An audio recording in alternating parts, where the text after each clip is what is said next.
అందరికీ నమస్తే అండి. సొంత డబ్బా కొట్టుకోవాలంటే జగన్మోహన్ రెడ్డి తర్వాతే. నిన్న మాట్లాడుతూ కార్యకర్తలతోనో నాయకులతోనో ఒక మీటింగ్ పెట్టుకుంటున్నాడు. నిన్న మాట్లాడుతూ ఏమని మాట్లాడతాడంటే జగనే ఉంటే ఈ పాటికి అమ్మఒడి ఇచ్చేసిందును, జగనే ఉంటే కనుక రైతు భరోసా ఇచ్చేద్దును, జగనే ఉంటే కనుక విద్యాదీవులు ఇచ్చేసింది ఈ పాటికి, ఇంకా చాలా మాటలు మాట్లాడి ఒకసారి మచ్చుకు కొన్ని మాటలు వినిపిస్తారు చూడండి. కానీ మళ్ళీ ఏమైంది, మళ్ళీ చంద్రబాబు నాయుడు పాలన వచ్చింది, మళ్ళీ ఇదే చూస్తూ ఉన్నాం. 22 నెలలు అయిపోయింది, స్కూళ్ళు తెరిచినాయి, పిల్లలు బళ్ళకు పోతా ఉన్నారు. కనీసం జగనే ఉంటే కనీసం అమ్మఒడి కింద 15,000 ఈ పాటికి జగన్ ఉంటే వేసి ఉండేవాడు. ఆ 15,000 బాయా, ఈయన నీకు 15,000 నీకు 15,000 నీకు 15,000 ఇస్తానని చెప్పి అది బాయా కాదు. జగన్మోహన్ రెడ్డి నువ్వు అధికారంలోకి వచ్చిన తర్వాత అంటే 2019 మే నెల అనుకుంటా నువ్వు ప్రమాణ స్వీకారం చేసావు. అప్పుడే అమ్మఒడి ఎప్పుడు ఇచ్చావు? నువ్వు మే నెలలో ప్రమాణ స్వీకారం చేసి జూన్లో ఇచ్చావా, లేదంటే 2020 జనవరిలో ఇచ్చావా? నువ్వు సంక్షేమ పథకాలు అమలు చేయడానికి ఎంత సమయం తీసుకున్నావు? మాట్లాడితే ఇవ్వండి ఎలా కొడుతున్నాడంటే జగనే ఉండుంటే ఈ పార్టీకి అన్ని పథకాలు ఇచ్చేసి ఉండు అని ప్రజలు అనుకుంటున్నారు అంటున్నాడు. ప్రజలు ఎవ్వరు అనుకోవట్లేదన్న. ప్రజలు ఎవరు కూడా పథకాల గురించి ఆలోచించట్లా. నువ్వు ఎంత రాష్ట్రాన్ని నువ్వు ఎంత నాశనం చేసావో ప్రజలకు ఒక ఐడియా ఉంది. అందుకే కదా నీకు 11 ఇచ్చి మూలన కూర్చోబెట్టింది. ఇంకా నువ్వు ఆ ఓటమికి తగ్గ కారణాలు చూసుకోకుండా నేను ఉంటే అమ్మఒడి ఇచ్చేద్దును, నేను ఉంటే ఇదే చేద్దును, ఈ మాటలు మాట్లాడితేనే లోకు అయిపోయింది. నేను చూస్తూ ఉంటే ఒక కమెడియన్ చూసినట్టు ఉంది. నువ్వు ముఖ్యమంత్రికి ఎలా చేసావు మాకు తెలియట్లేదు, కానీ నీ మాటలు వింటూ ఉంటే మాకు అదే అర్థమవుతుంది. గతంలో మనం ఇచ్చిన హామీలు ఏమైనా మాట్లాడితే నాకు సెక్యూరిటీ తీసేయడం అంటాడు. అక్కడ కూడా అదే ఏడుపు. ముందు అసెంబ్లీకి వెళ్ళడానికి సెక్యూరిటీ ఎందుకు నాకు అర్థం కావట్లా. ఇప్పుడు ఎమ్మెల్యేగా గెలిచి అసెంబ్లీకి వెళ్ళి ప్రజల సమస్యల గురించి అక్కడ పోరాడేవనుకో, అక్కడ మాట్లాడేవనుకో, అదొక అసెంబ్లీకే పోనేవాడికి సెక్యూరిటీ ఎందుకయ్యా? మాట్లాడితే బెంగళూరు పోయే నీకు అక్కడ సెక్యూరిటీ దేనిక మాకు అర్థం కావట్లా. సరే, ఆ సెక్యూరిటీ సంగతి పక్కన పెట్టి తర్వాత మాట్లాడుకోవచ్చు. రైతు భరోసాను ఏదో చెప్పుకోవచ్చు కదా, అందులో నువ్వు ఇచ్చింది ఎంత? కేంద్రం ఇచ్చేది 7,500 కలుపుకుంటే నువ్వు ఇచ్చేది 13,000 రూపాయలు, అంతేనా? దానికి కూడా మన డబ్బా మనం కొట్టేసుకోవడమే. నేను ఉంటే ఏదో బ్రహ్మాండంగా చేసాను, అద్భుతాలు చేశానని సొలమాటలు చెప్తున్నాను. నువ్వు ఉంటే ఏమీ చేయలేదు. నువ్వు అధికారంలో ఉండి ఏం చేసావంటే ప్రాంతానికి ఒక రాజభవనం కట్టుకున్నావు. తాడేపల్లి కొంప, ఉదాహరణకి తాడేపల్లి కొంప, వైజాగ్ రుషికొండ ప్యాలెస్. మళ్ళీ అధికారంలోకి వచ్చుంటే కనుక అలాంటి ప్యాలెస్లు ఒక 10-20 కట్టుకుంది. జిల్లాల వారీగా జిల్లాకు ఒకటి చొప్పున పెద్ద పెద్ద భవనాలు కట్టేద్దు. ఇది ప్రజల సొమ్ముతో. అంతమించి నువ్వు చేసేది ఏమీ లేదు. మాట్లాడితే నేను పథకాలు ఇచ్చేసాను, అవి కూడా అప్పు చేసాక ఇచ్చింది. సంపద సృష్టించావా అంటే లేదు. రాష్ట్ర అభివృద్ధి ఏమైనా పెంచావా అంటే అది లేదు. కొన్ని పరిశ్రమలో పెట్టుబడుల్లో తీసుకొచ్చాడంటే అది కూడా లేదు. మరి మనం చేసింది ఏంటి? కేవలం అప్పులు చేసేసి బటన్ నొక్కేయడమా? అది కూడా ఎన్నికల ముందు ఒక 3 నెలల ముందు ఒక 7 బటన్లు నొక్కావు. అంటే 7 సార్లు విద్యా దీవెన అని చెప్పేసానో, రైతులకు సబ్సిడీ అని చెప్పేసానో, ఇలాంటివి ఒక 7 బటన్లు నొక్కావు. వాటికి డబ్బులు ఇచ్చామంటే డబ్బులు ఇవ్వలేదు కదా. 14,000 కోట్ల రూపాయలు ప్రజలకు పంగనామం పెట్టేశావు కదా. ఎప్పుడు లెటర్ రాసావు నువ్వు? ఇంకా పోలింగ్ 3 రోజుల ముందు అనగా అప్పుడు లెటర్ రాస్తారు ఎన్నికల సంఘానికి, మీరు మాకు పర్మిషన్ ఇవ్వండి, మేము డబ్బులు పంచేస్తాం. నువ్వు ఇచ్చిన హామీలు, నువ్వు ప్రవేశపెట్టిన పథకాలే సక్రమంగా అమలుపరచలేదు కదా. అన్నీ సగమే కదా.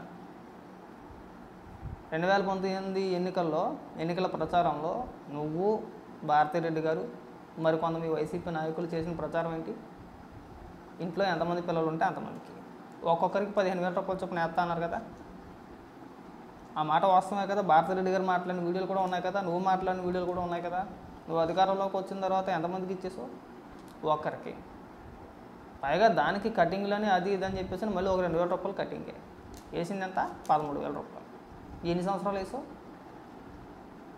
ఇగో ఇలాంటి అబద్ధాలు మాని ఎందుకు ఓడిపోయావో దానిపైన ఒక సమీక్ష జరుపుకో.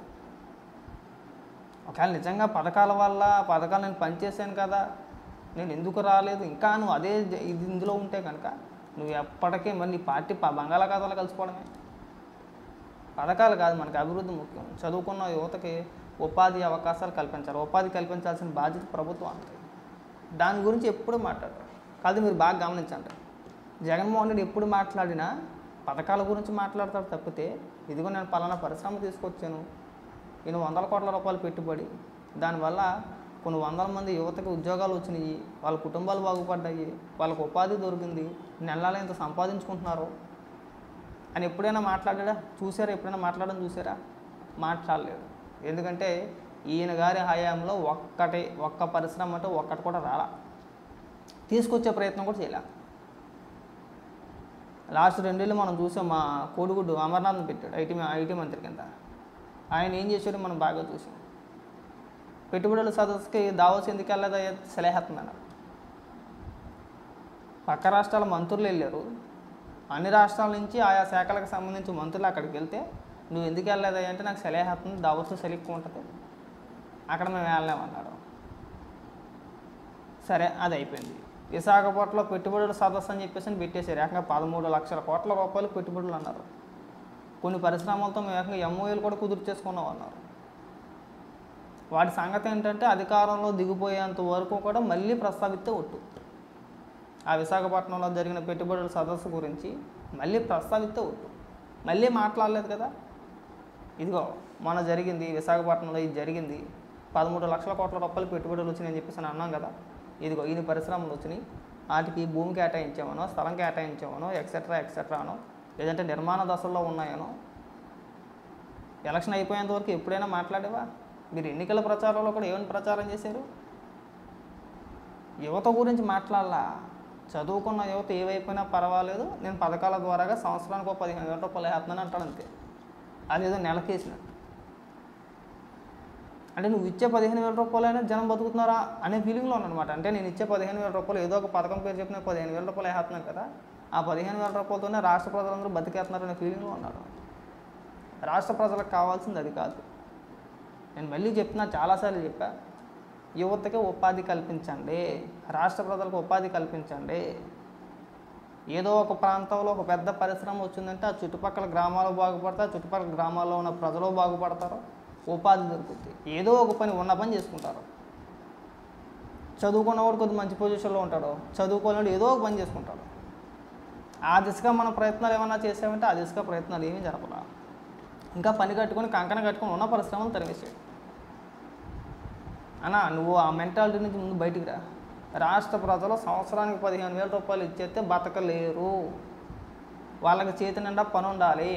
చేతి నిండా పని ఉంటే నువ్వు సంవత్సరానికి ఇచ్చే 15,000 నెలకి సంపాదించుకుంటాడు, ఇంకా అంతకన్నా ఎక్కువ సంపాదించుకుంటాడు. తక్కువ లెక్క 20,000 25,000 రూపాయలు సంపాదించుకుంటారు పని దొరికితే. వాడి చేతి నిండా పని ఉన్నప్పుడు నువ్వు ఇచ్చే పథకాల గురించి ఆలోచించరన్న ప్రజలు ఎవరైనా సరే. నా చేతి నిండా పని ఉన్నప్పుడు ప్రభుత్వం మీద నేను ఆధారపడాల్సిన అవసరం ఉంది. నాకు ఉపాధి ఉంది, నాకు పని ఉంది, నేను పని చేసుకుంటే నాకు నెల డబ్బులు వస్తాయి, నాకు నెల జీతం వచ్చింది. అలాంటప్పుడు నువ్వు ఇచ్చే 15,000 రూపాయల గురించి నేను ఎందుకు ఎదురు చూడాలి? ఇసుక ఆపేసి ఇసుకలో ఏదో జరిగిపోయిందని చెప్పేసి అని భవన నిర్మాణ కూలీలు పొట్టకొట్టేసావు.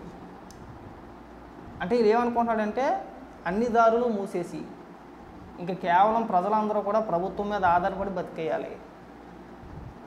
జగన్మోహన్ రెడ్డి అనే వ్యక్తి సంవత్సరానికి 15,000 రూపాయలు అయితే అమ్మ బాబు దేవుడు 15,000 రూపాయలు వేసేసాడు మాకు అన్న. అవన్నీ ప్రజలు గమనించారు, ప్రజలకు అర్థమైంది, ప్రజలు క్లియర్గా అర్థమైంది. జగన్మోహన్ రెడ్డి అనే వ్యక్తి అధికారంలోకి వచ్చి చేసింది ఏంటంటే ప్రజలు పొట్టగొట్టేసాడు, ఉన్న ఉపాధి అవకాశాలను చెడగొట్టేసి అందరినీ ఇంట్లో కూర్చోలేలా చేసి సంవత్సరానికి 15,000 రూపాయలు వేసేసి నేనే దేవుణ్ణి, పైగా దానికి మళ్ళీ పాలాభిషేకాలు. కాబట్టి ఏంటంటే ఇలాంటి ఉపన్యాసాలు మాకన్నా ఎప్పటికైనా సరే అభివృద్ధి పరంగా మనం ఏం చేసాము, ఎంత మేరకు ముందుకు తీసుకెళ్ళాము, ఎన్ని పరిశ్రమలు తీసుకొచ్చాము. ఇగో ఎప్పుడు కూడా పక్క రాష్ట్రాలతో పోటీ అనేది ఉండాలన్నా, అది అభివృద్ధి పరంగా ఉండాలి, అప్పుల పరంగా ఉండకూడదు.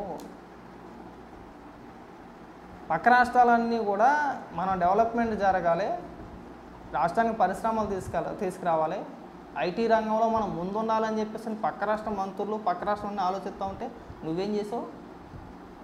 రాష్ట్రాన్ని అప్పుల కుప్పగా మార్చేసి తోచిన కాడికి ఇంట్లో ఎక్కువే దోచేసావు. మళ్ళీ చెప్పుకుంటా పోతే అది పెద్ద పురాణం అవుతుంది. ప్రతి వీడియోలో చెప్పేదే నువ్వు చేసిన అప్పు గురించి. ఈ వీడియోలో కూడా చెప్తే టైం పక్క. కాబట్టి ఏంటంటే ఈ పథకాల గురించి వీటి గురించి ఈ సొలు మాటలు మానేసి నువ్వు రాష్ట్రాలకు నువ్వు ముఖ్యమంత్రిగా ఉండి పీకింది ఏంటో చెప్పు. నీ వల్ల ఎంతమంది బాగుపడ్డారో అది చెప్పు, ఎంతమందికి ఉపాధి అవకాశాలు కల్పించో అది చెప్పు. ఉదాహరణకి చంద్రబాబు నాయుడు గారు చూడు, ఆయన ఎప్పుడు మాట్లాడినా పరిశ్రమల గురించి, ఉపాధి అవకాశాల గురించే మాట్లాడతాడు. అంటే సామాన్యుడు ఎలా బాగుపడాలి, వాడు ఎలా సంపాదించుకోవాలి, వాళ్ళ తలసరి ఆదాయాన్ని ఎలా పెంచాలనే మాట్లాడతాడు. ఏ మీటింగ్లో మాట్లాడినా అలాగే మాట్లాడతారని, ఎక్కడ మాట్లాడినా అలాగే మాట్లాడతారు. మీరు బాగా చదువుకోండి, మంచి ఉద్యోగాలు సంపాదించుకోండి, బాగా స్థిరపడండి, ఇలాంటి మాటలు ఉంటాయి. మనం ఏం మాట్లాడతాం? జగన్ ఉంటే అమ్మఒడి వేస్తాడు, ఎవరి డబ్బులు ఎవరికి వేస్తావు, నువ్వు చేసిన అప్పు ఎంత, నువ్వు పంచిన డబ్బు ఎంత. కాబట్టి ఇలాంటి డైలాగులు కొట్టమాకు, చండాలంగా ఉంటాయి.